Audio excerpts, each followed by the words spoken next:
want to tell you thank you for taking the time out of your day to come and watch this presentation of the Gardens of Bedford.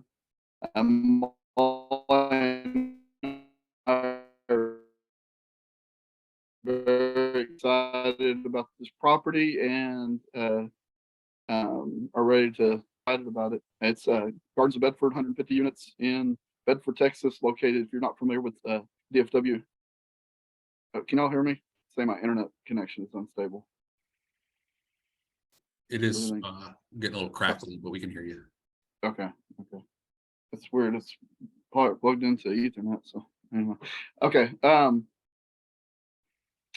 Anyway, it's located right in the heart of DFW, right in between Dallas and Fort Worth, just north of Arlington. So with that, let's get into the presentation. Why invest in the Gardens of Bedford? Like I said, this is in the middle of DFW.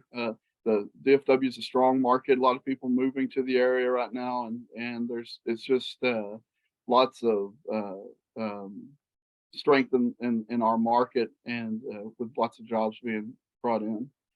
This property is it's a strong B minus asset that's been owned by the same people for 21 years. So that kind of when we heard that, it kind of got us excited because we know that typically a long ownership means there's going to be probably lots of room for value. The asset's been in great shape. It's sitting right amongst a couple of really nice B plus properties that are right beside it. This will again help us to push rents because of the location. The rents right now are a good $200 below the submarket. We plan to do interior upgrades with some premiums and some regulars, classic units, and also there's some opportunity to improve the expenses. They just are really heavy on expenses. We do plan to do cost segregation on this property, so you will get the tax benefit of that. And one of the really exciting things is the conservative approach shows a good 20% annualized return on a 3-year hold for looking to start cash flowing in year 2. And here's a few pictures of the property itself. You can see here that it's a stucco building. They've got a nicely new renovated laundry facility as well as a pergola out there. But you'll see later on some slides, this is a huge property on 9 acres of land, and they've really not utilized the exterior.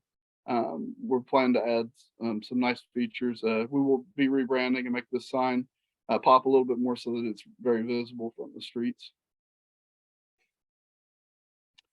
A little bit about us. I'm Jeff Culverhouse and my wife Molly here. We've been members of Lifestyle since 2016 when some of our good friends went lead, and we decided to join and go ahead and get started in this multifamily business. And I worked for another, 3 years until I decided that I was tired of the corporate life and the demands of that with very little reward for the amount of work you put into that. So in 2019, I decided to go lead. I did this with me and Molly both took our lead investor training, and from there I continued to work my W-2 job while we took over our first property, which was a 21 unit up in Denison. And then in 2021 we picked up our second and our third assets, and now we're looking to pick up our fourth. We've been really working this full time on when I retired in 2021 in May of 2021 when we took over our second deal. But Molly has been retired since we had our kids. And she decided to stay home and help raise the boys. And we have two young gentlemen. One is 14 and one is 15. And we just really enjoy being full-time in this business. And we're looking to grow. We self-manage, and we created our own property management company. So yeah, it's been an exciting ride since 2016. Anything else you want to say? All right. Our key principal is Kevin Chalmers. He's been a lead investor in like 9 properties total with his KP deals. He's 35 for a total of over 7,300 units. He's the owner and co-founder of Legacy REI Group with Laurie Chalmers, and they're national and local award winners. He's been instrumental in helping us with our properties, with the whole transition from a W-2 job to our real estate business. Here's some background on our first properties. This was the Vines. We picked this one up in, like I said, in 2019, in July of 2019.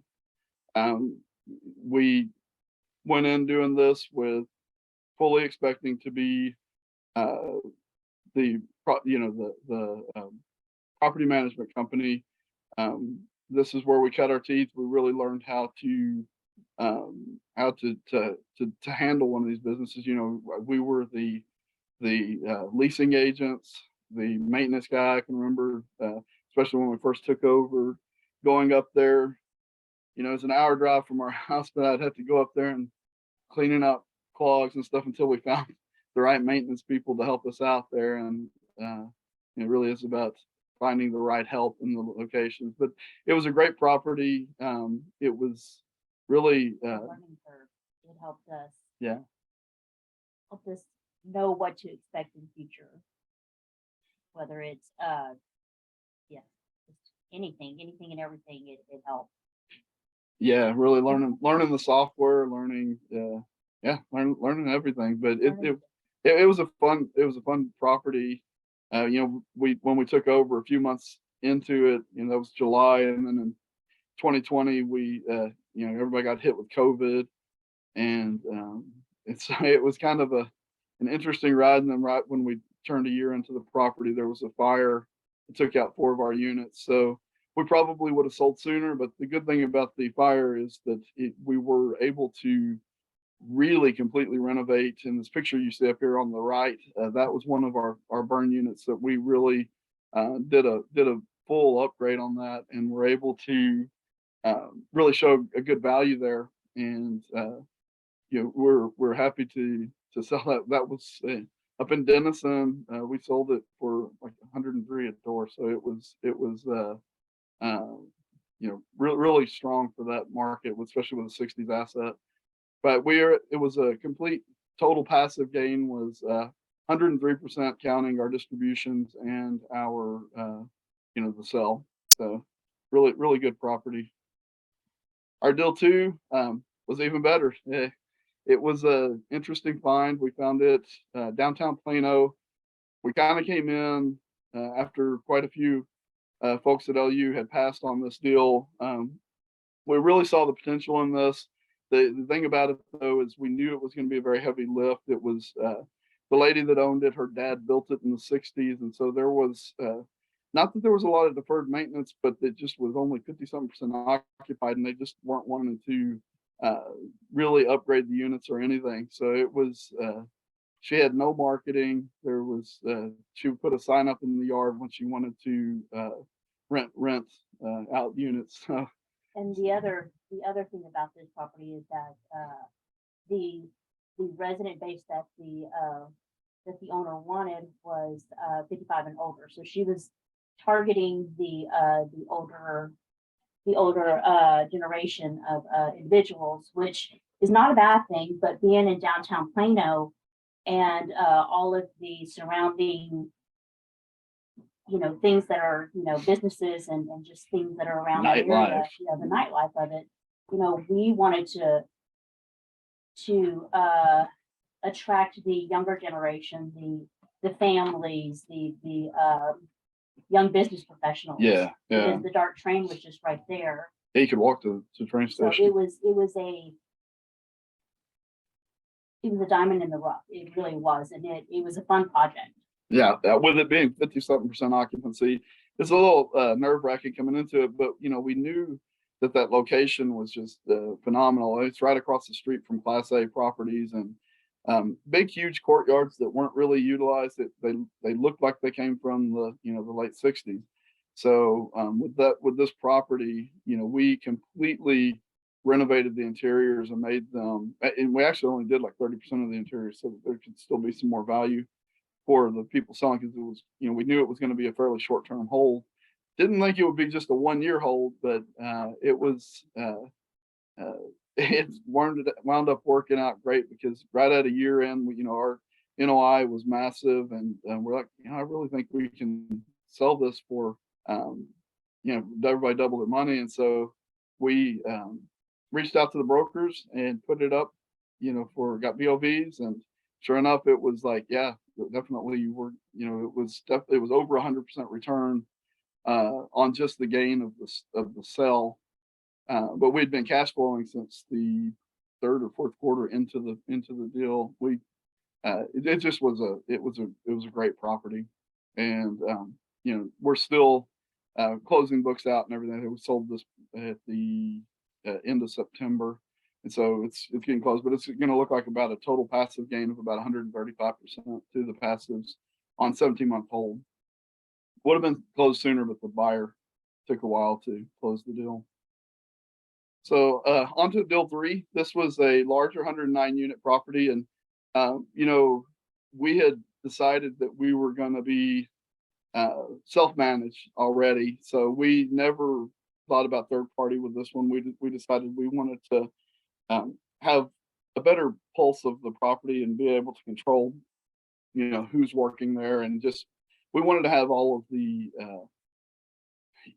control of that and be able to keep the property going. This one was a much in a kind of a rougher area, and very much a lot of deferred maintenance. So when we came into this, we had to take care of that, and we got the property stabilized, and we had 2 great employees there, and they're really getting this property where it needs to be. We've seen in a year, we've seen about a 30% increase on our income, and the property's moving along great. And that brings us to the 4th deal, Gardens of Bedford. This, as I said here, we kind of fell in love with this property when we first drove onto it. It was interesting because it's right off of 183, so it's right in this real busy area, yet you can kind of go in here and it feels like you're in a neighborhood. And so it was like, wow, it's really quiet, and it was just so well kept. The maintenance shop was in great shape. The Grounds, everything that the landscaping, the exterior, I guess, additions that they have added have all been done in-house by their maintenance. So it was good to see that the care of the property is a priority for them, as well as, obviously the residents themselves. Yeah, it's interesting. There was the staff there has been with the property for a very long time, and so we're looking to see who we can keep with the staff. They're a little bit heavy on staff. We don't really need the amount of employees that they have, so we'll have to cut some there. But really like what they've done. The maintenance guys really know the property, and that's something that's it's really hard to come by, to have a maintenance staff that is just very strong and knows the property well. But again, it's a Class B property with a great unit mix, 150 units. Excuse me. 26% of them are 1 bedrooms, 48% are 2 bedrooms, and 26% are 3 bedrooms. So it's a great fit for the area. It's a kind of a working area, and we think it'll attract a lot of young families. And with one of the neat things is the 3 bedrooms. There's the properties right around us don't have very many 3 bedrooms, so it's great that we have that to offer that. This was built in 1971, all pitched roofs, which is great. Flat roofs are always a pain, but these roofs do need to be replaced, and that's already in our capital budget for that. The leasing office and the laundry facility are all on site. The laundry facility has been recently remodeled, looks great. But the leasing office, which they did renovate the clubhouse part of the office, but we've got some ideas what we want to do on that, make it look better for when residents come in. They'll want to stay there and look at it. It's a great. Yeah, I'm sorry. Go ahead. I was just gonna say, just make it more inviting. Right now it's closed off, and so it gives you that feeling of closed offness. So we want to open that up and invite the residents and make them feel like we're not trying to hide anything. We want them to be able to see everything that's going on, everything that we have, the clubhouse, like Jeffrey said, and just feel welcomed. Yeah, and yeah, it's a great opportunity here for us to come in and put our mark on this and rebrand it and give it a new name and give it some touch ups. It's the property grounds look really nice and clean and everything, but kind of boring. There's nothing much on the outside. There's 9 acres of land, and you'll see an aerial view here in a minute that kind of show you there's a huge space behind the leasing office where we want to put in probably a swimming pool and some cooking grill stations, and just make it to where when you look through that office, you see this really nice amenity.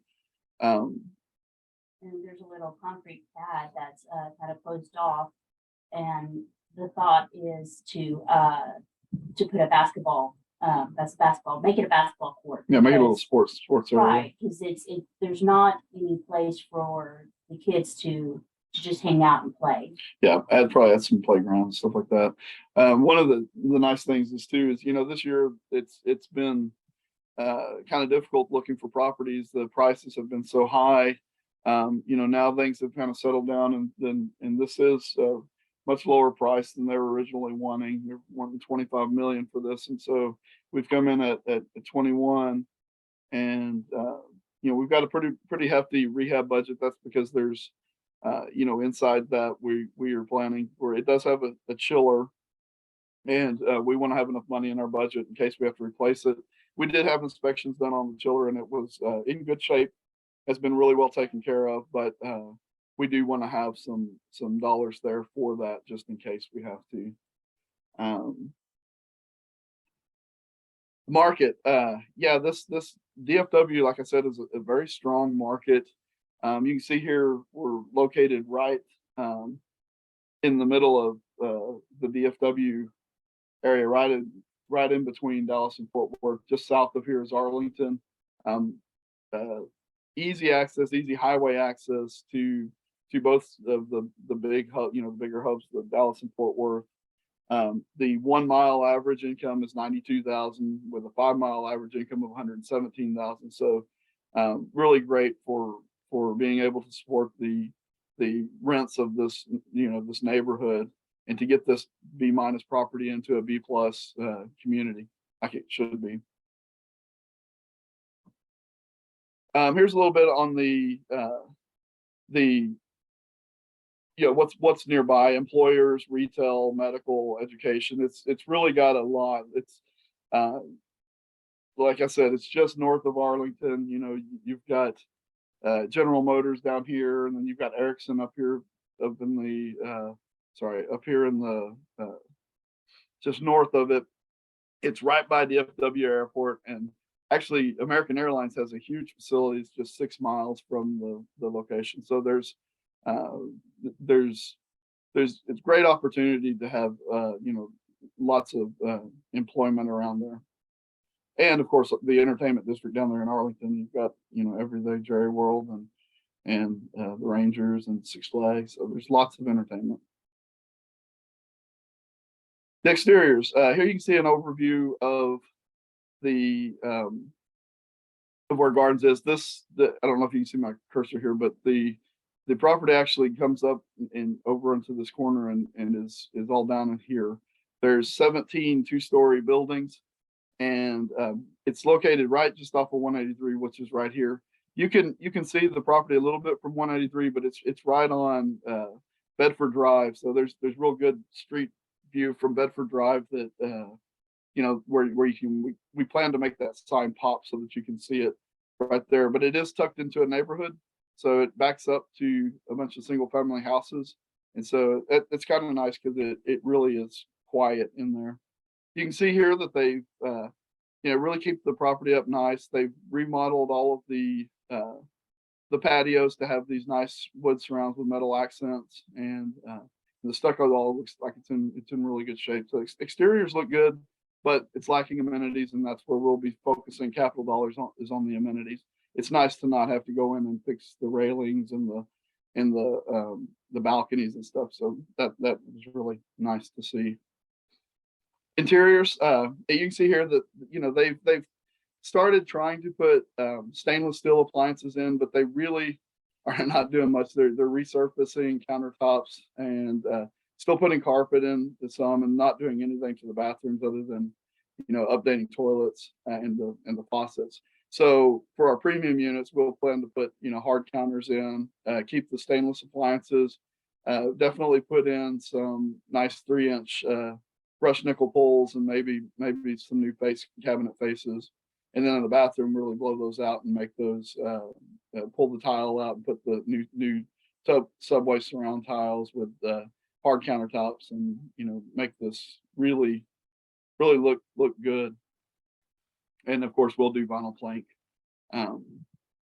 In a lot of these, they have plank, but if they've got carpet, we'll probably pull that out. We may leave them in some of the upstairs bedrooms, but it's so much easier to turn a unit if you don't have carpet. The leasing office and the clubhouse, they actually look pretty good. This leasing office, though, behind that desk is the manager's office. We really want to open this up.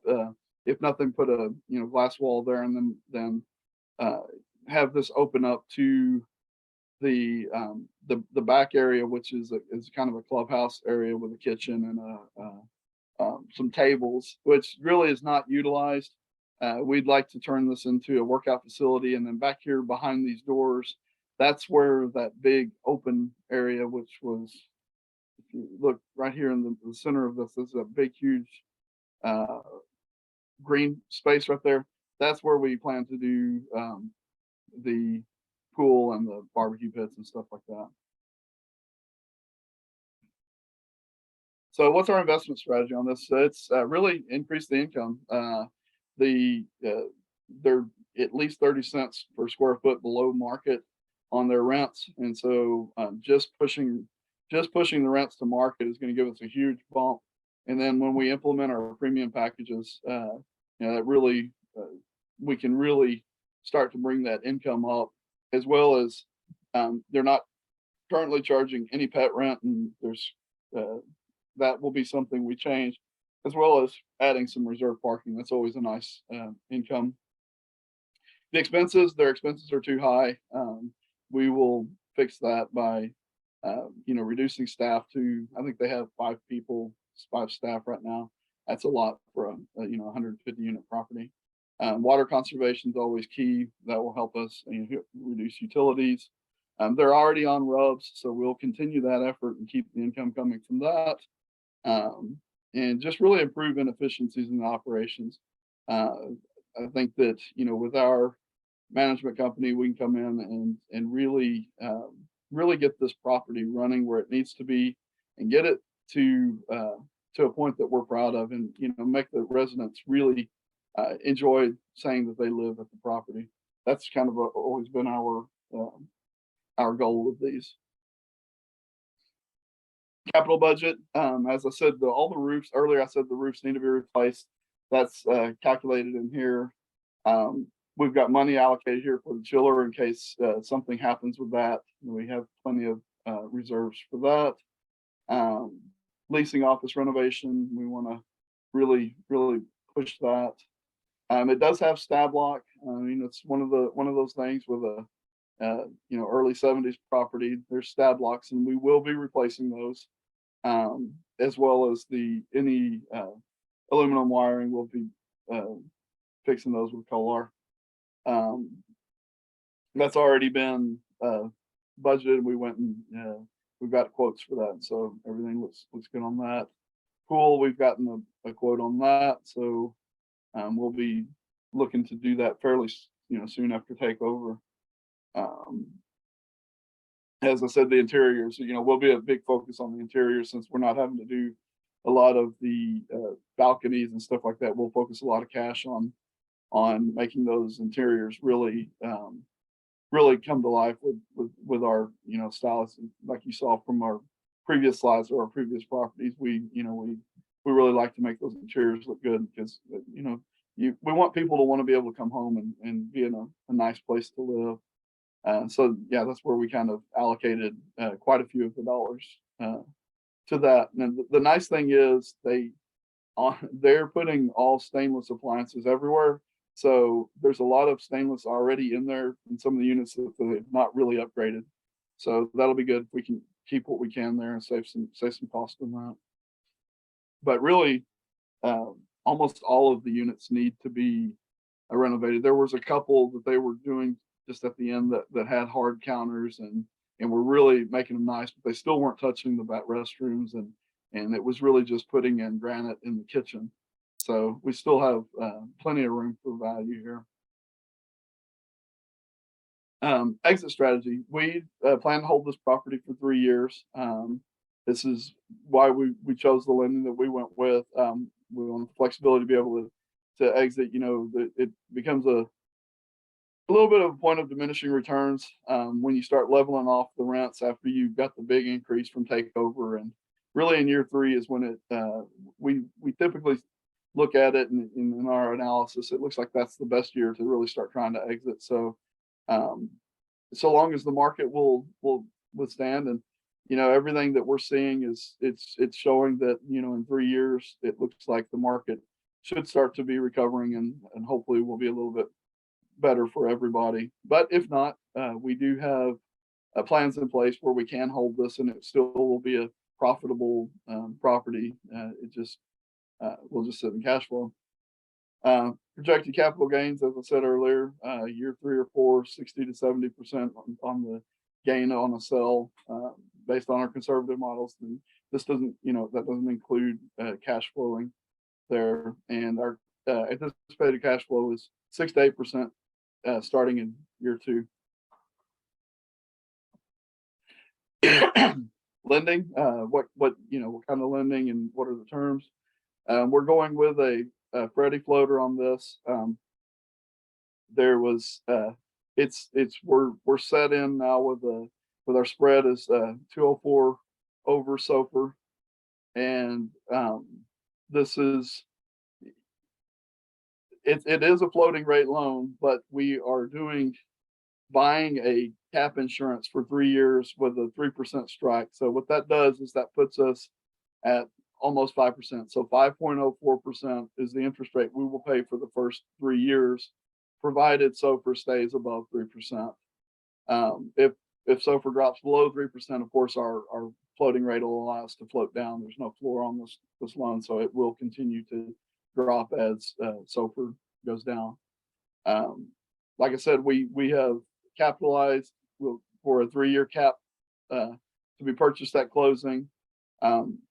Really, we're allocating $600,000, and the cap is looking like it's going to cost much less than that's, probably about $150,000 less than that is what we're looking at. So we'll have at least $100,000 in reserve in case something happens and the SOFR gets shocked and it goes up. Then we can, if the escrow amount becomes higher, we'll have dollars to buffer that to keep us from getting hurt from that. We will be escrowing for a new cap from day 1. So after our 3-year cap is up, we will have escrow for a 2-year cap on the end of this, at the end of this deal, just to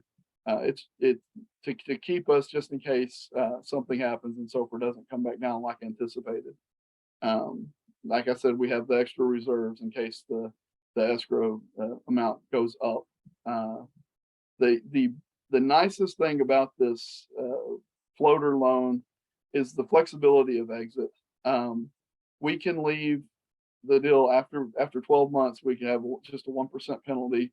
With the other lending that we were looking at with a Freddie fixed loan, we were looking at a step down and your interest rate was going to be somewhere around 5.75 if the rates hold where they are right now. But your exit penalty at year 3 was going to be a 4% penalty. That's a lot of money, 4x more than what we had there. So really, we've done lots of analysis on this, and really the floater just made the most sense, especially since we're mitigating it against risk with the rates going up by getting this cap locked in, and then also having funds for the cap of in reserve for the next cap. If we get to the end of the deal, end of the 3 years, and we sell looks favorable, so all those dollars will just come back. It'll be money in the loan. So I know I've said a lot there. I do have another document in Podium under our documents tab where it's called I think it's called floating rate loan. It explains a little more detail, and it shows the curves and everything. So if you want to take a look at that, feel free to take a look at that, and get back to me with any questions you have on that. Yeah, I think we have Josh here. I don't know if there's anything I missed or overlooked or forgot to say, Josh. I don't know if there's anything you wanted to add to that or not. No, I think you covered it great. As I said before, we're seeing this structure become more prevalent. I think the concept of buying an in the money cap so that you stabilize your cash flow is a great strategy given the environment that we're in, the ability to capitalize that cost up front as opposed to being subject to fluctuating rates and therefore fluctuating debt service. This is a good way to avoid that and kind of lock in your returns up front, knowing how it's all going to pencil. So, yep. Okay. Yeah. I was reading something today that was talking about, is it the right time to buy fixed, or is it the right time to buy floats? And it's everything they were saying was pointing to, floating rates being more prevalent now, and a good decision. So I really like what this loan, and I really appreciate Josh, Andrew, both of you guys for bringing this loan to us and helping out with this. Our pleasure. We're excited to get it done. Financials, cash on cash projections. We're looking at 5.8 in year 2 and 6.7 in year 3. One caveat is this was done.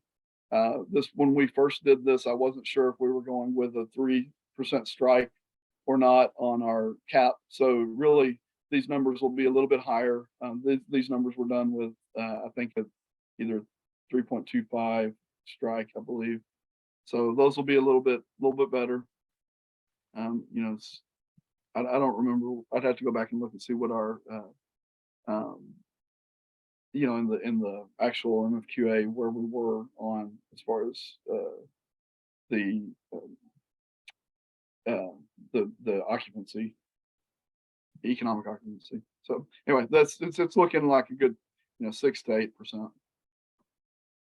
Financials, projected returns. I like to point out here on this, I do put in the prepayment penalty. A lot of times the lifestyles projected return doesn't have that in there, and so it's a decent chunk of money.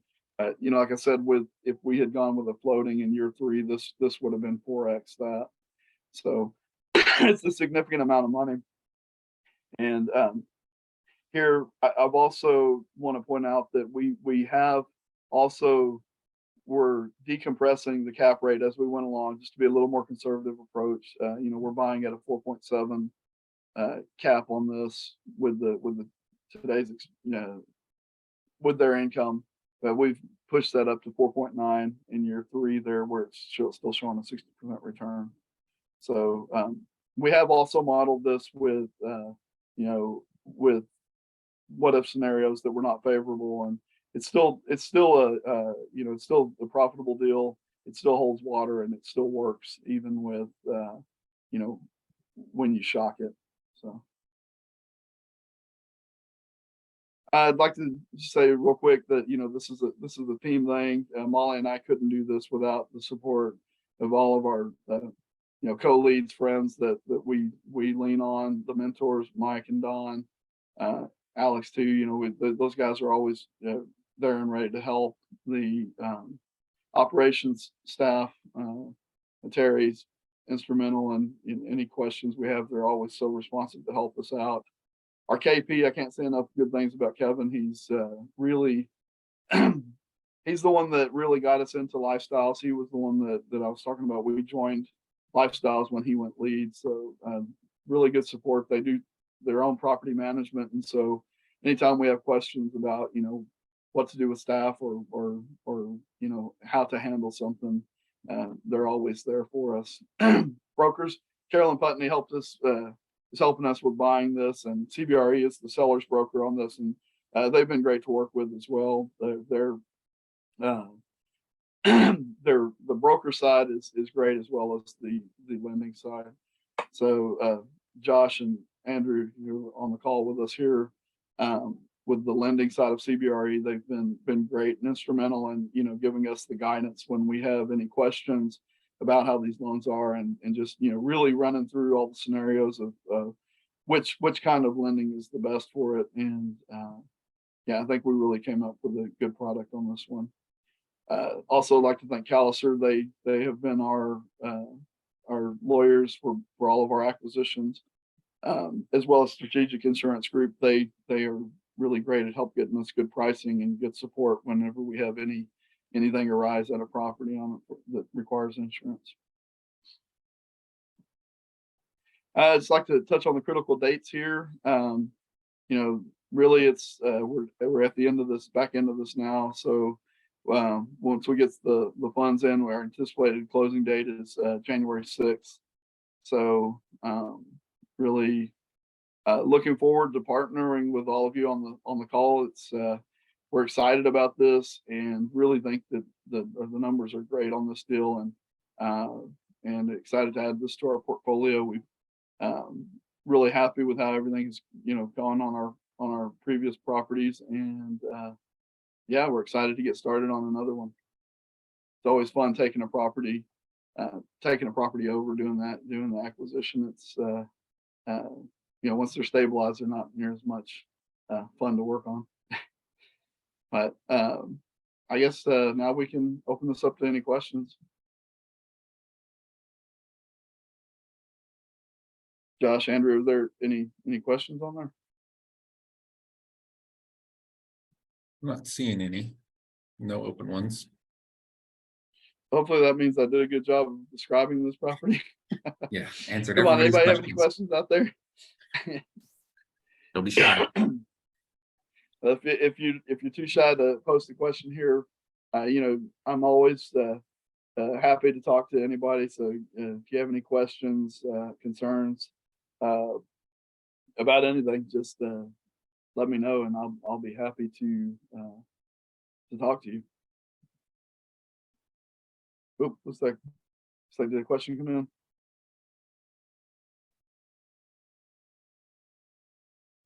Yes, Michael Yan said, will you be posting the recording on Podium? We do already have one webinar on there, but I think I can post this one too. I don't want. I've already got a lot of documents in there, but yeah, we can definitely post this if you'd like it.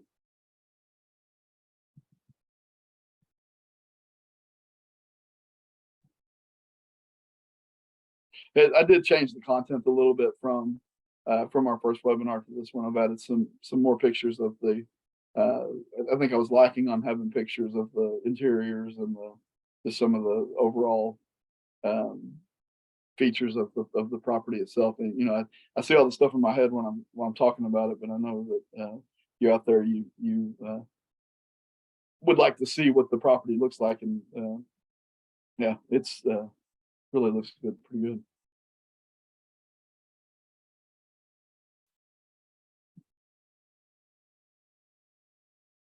Couple more questions coming in.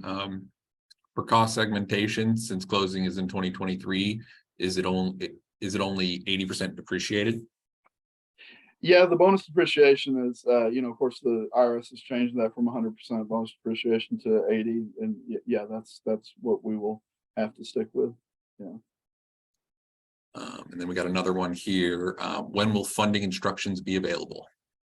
It's whenever you subscribe. When we accept the subscription, we will send you wiring instructions. It'll be in Podium once your subscription is accepted. It opens that up, and you'll have access to a PDF that has that. And we do recommend that you do confirm wiring instructions. I know that pulling them off of Podium is much better than getting it in an email, but still, if I'm more than happy to confirm those if you want to text me or call me about them.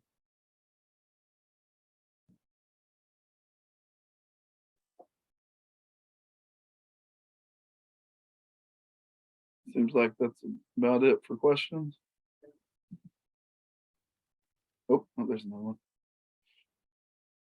What's the current occupancy at the property? The last we saw was about 94%. So that's another nice thing about this area. It's a lot like all of the DFW submarkets right now. Mid 90s is what we're seeing. I know there are some properties, not in that submarket, but in other markets where occupancy is starting to drop a little bit, and you're starting to see a little bit of delinquency and pop up. But really, I think with the market that we're in there, they don't have a whole lot of delinquency, and so it really is a nice little submarket.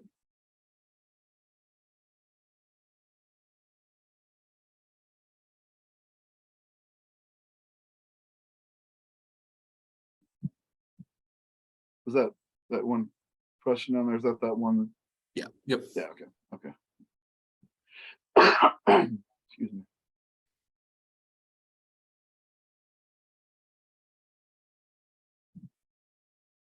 Okay. Just, good presentation. Thank you. Yeah. Thank you.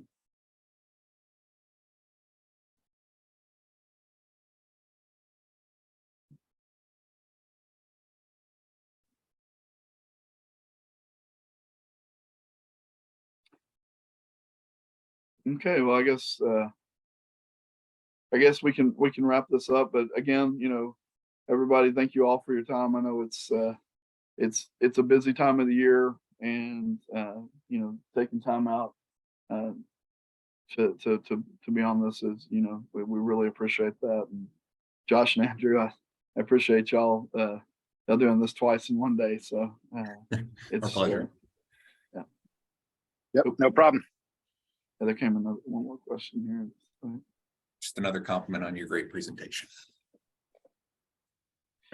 All righty, guys. All right, everybody. Well, I appreciate it. And like I said, if you have any questions, let me know. We do have more information on lending, and I have other stuff in this presentation on backup slides for marketing materials and our rent comps and all that kind of stuff. So yeah, there should be plenty of information for you out there on Podium. So if you have any questions about any of the documentation, please, like I said, don't hesitate to reach out to us. We're happy to answer. Thank you. Yep. Thanks.